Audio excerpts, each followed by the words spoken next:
행정수도 이전 공론화에 나선 더불어민주당이 특별위원회 구성을 제안했습니다. 국회에 행정수도 완성 특위를 구성할 것을 정치권과 시민사회에 정식으로 제안합니다. 반면 미래통합당은 부동산 가격 폭등 문제에 시선을 돌리려 민주당이 행정수도 이전 카드를 꺼냈다고 비판했고, 수도권 집값 상승하니 행정수도 문제로 관심을 돌리려고 꺼낸 주제다, 이렇게 판단하고 있습니다. 민주당의 강력한 의지에도 2004년 헌법재판소가 행정수도 이전에 위헌 결정을 내린 바 있어 논란은 확산될 것으로 보입니다. 이 문제는 좀 먼저 역사적으로 좀 봐야 되는 게, 원래 이제 행정수도 이전 문제를 제일 먼저 나온 건 이제 1970년대 박정희 정권에서부터 이게 시작이 됐던 거죠. 그러다가 이제 2004년도에 이제 본격적으로 노무현 정부 시절에 시작했는데, 일단은 그 당시에는 헌법재판소 판결로 중단됐습니다. 네네. 당시 법이 위헌 판결을 받게 됩니다. 근데 사실 저는 이 위헌 판결이 굉장히 황당했었어요. 제가 그 당시 정치 안 할 때인데 위헌이라고 한 게 경국대전까지 끌고 와서, 조선시대에 경국대전 끌고 왔는데 헌법에 수도에 관한 규정이 없습니다, 우리나라가. 그리고 그 대부분의 나라가 헌법에다가 수도에 대한 규정을 넣은 나라가 없습니다. 그러니까 수도에 관한 규정이 없는데 위헌이다. 네네.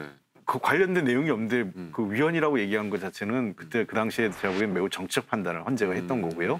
그다음에 두 번째는 그러다 보니까 무리한 판단을 하다 보니까, 원래 우리나라가 성문헌법 국가인데, 성문법 국가인데 네. 불문법인 관습법을 가져와서, 그것도 조선시대 경국대전을 가져와가지고 갑자기 원래부터 조선의 수도니까 이건 뭐 안 된다, 이렇게 얘기를 한 건데요.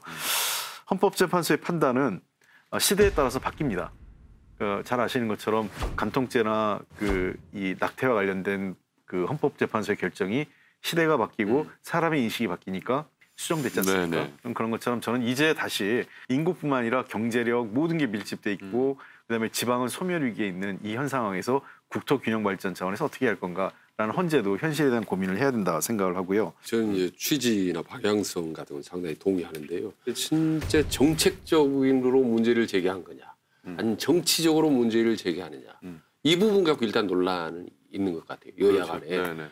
일단 정책적인 거다라는 판단이 서야 그다음에 이게 옳은지 그른지 이제 강론으로 들어가는데, 아직은 이게 뭔가 정치적인 표를 계산하거나 혹은 부동산 정책 실패를 딴 곳으로 돌리기 위한 보도의 어떤 정치적 의도에서 나온 게 아니냐, 이런 이제 의혹이 가득하기 때문에 논의 진전이 잘 안 가고 있는 겁니다, 지금.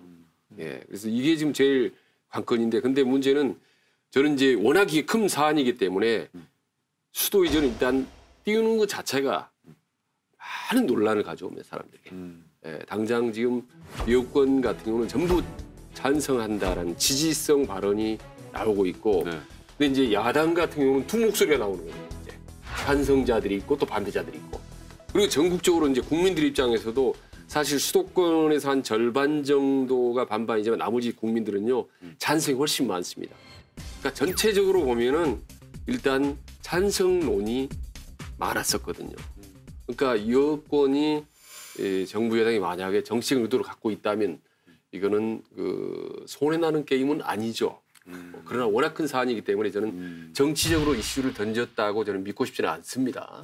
워낙 이건 크고 큰 사안이고 중요한 정책적인 사안이기 때문에